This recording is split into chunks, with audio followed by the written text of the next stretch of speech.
Kebanyakan orang sembelih, silahkan sembelihan berikutnya fulan bin fulan, bismillahirrahmanirrahim, sudah yang berikutnya. Ini yang tidak diharapkan. Kadang-kadang sunnahnya kehilangan, ngasah di depan hewan itu nggak boleh.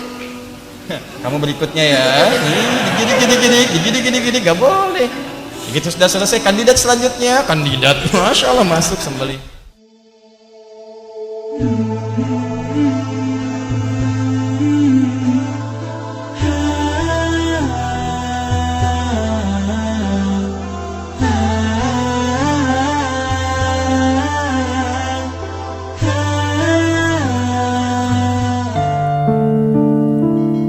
Sifat apa yang dominan?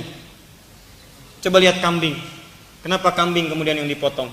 Ada beberapa ulama yang spesifik menerangkan dengan detail. Kenapa bukan ayam? Kenapa bukan ini? Kenapa bukan itu? Kenapa hewan-hewan ini?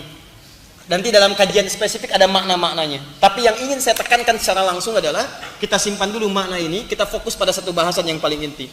Dalam sembelihan itu, sebetulnya sebelum disembelih, kita harus merenungkan nafsu apa, sifat hewannya apa yang paling dominan, yang seringkali melekat pada diri kita sehingga jauh dari Allah Subhanahu wa Ta'ala. Tanggal 9 itulah bagi yang berkorban dia puasa. Kalau saat tidak berpuasa karena alasan lain, dia merenung apa yang kurang-kurang, rinci. Maka ketika besoknya tiba tanggal 10, di sana melontar, di sini nyembelih. Perhatikan. Yang melontar dia mengucapkan lafaz yang sama dengan yang menyembelih. Di sana bismillah ya Allahu akbar. Saya tanya pada Anda, saat menyembelih kalimat apa yang diucapkan? Sama persis.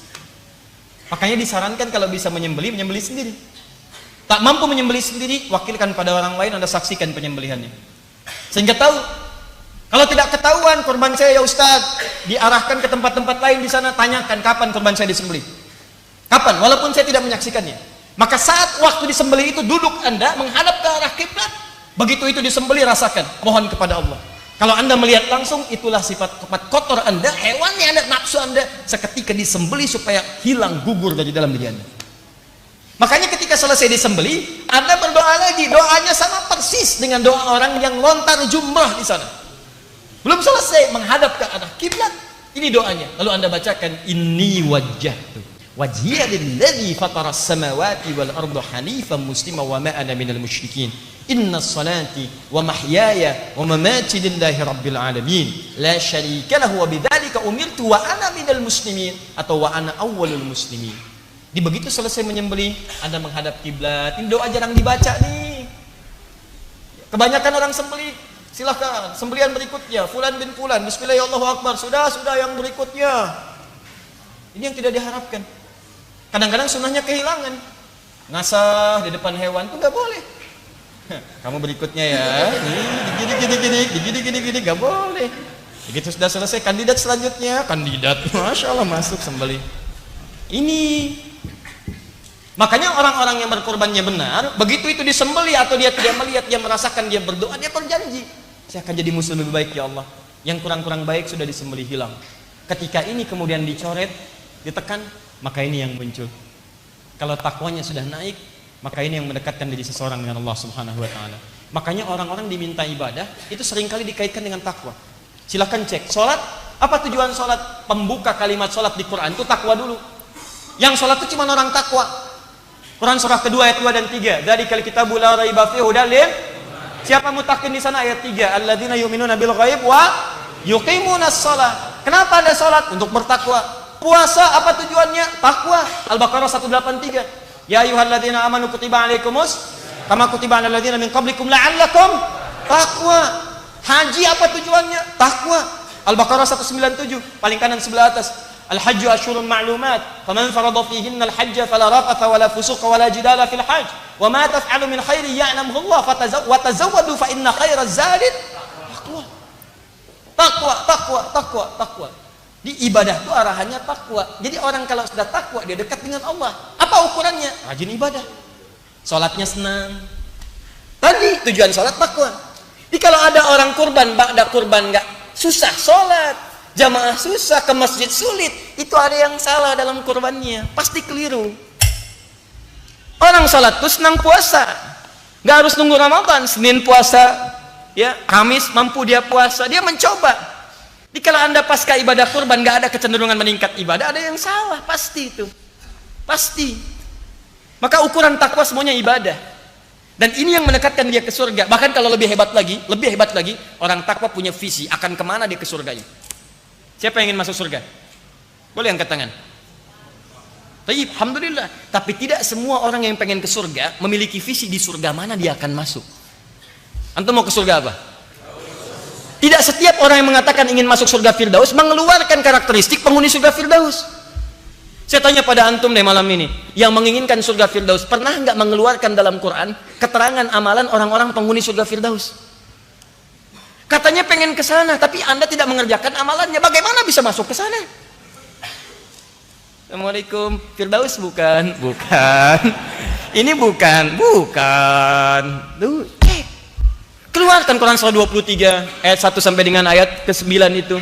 Qad aflahal mu'minun alladzina hum fi salatihim khashi'un, ya, dan seterusnya sampai ulaika humul warithun alladzina yarithunal firdaus hum fiha khalidun. Siapa pewaris surga Firdaus? Orang yang salatnya khusyuk. Maka saat di dunia keluarkan pelajaran salat yang khusyuk. Lizzakati fa'ilun, dia mengerjakan zakat, maka Anda berusaha supaya bisa zakat. Anil lagwi mu'ridun, tinggalkan yang tidak bermanfaat, maka setiap yang tidak bermanfaat hilangkan.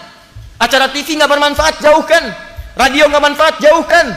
Media sosial nggak bermanfaat, yang nggak bermanfaat tinggalkan. Yang bermanfaat itu yang diambil, itu penghuni Firdaus. Jangan cuma dituliskan di rumah, baiti jannati Firdaus. Rumahnya masuk surga, Anda yang enggak. Keluarin. Nah, yahmukillah. Siapa yang masuk sana? Penghuni surga itu melekat kalimat takwa. Silahkan cek.